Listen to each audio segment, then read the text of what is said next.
এজন্য মায়ের মনে কষ্ট দিলে আল্লাহর আরশ কেঁপে যায়। মায়ের কাছ থেকে দোয়া নেওয়ার দরকার আছে না নাই? মায়ের মনে কষ্ট দিবেন? মায়ের সাথে বেয়াদবি করবা কেউ? মায়ের থেকে দোয়া নেওয়ার দরকার আছে না নাই?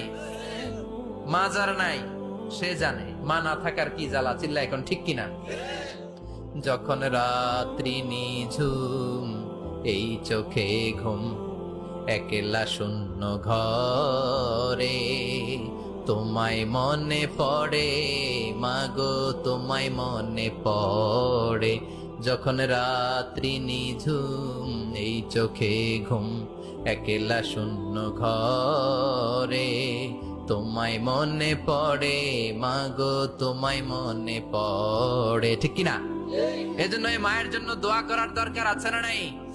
আল্লাহ বললেন 8 মাস 9 মাস মায়ের পেটের ভেতরে ছিলা, তারপরে দুনিয়ার বুকে তোমারে আনলো কে? ছোট্ট নাপাক ছিলাম, এই ছোট্ট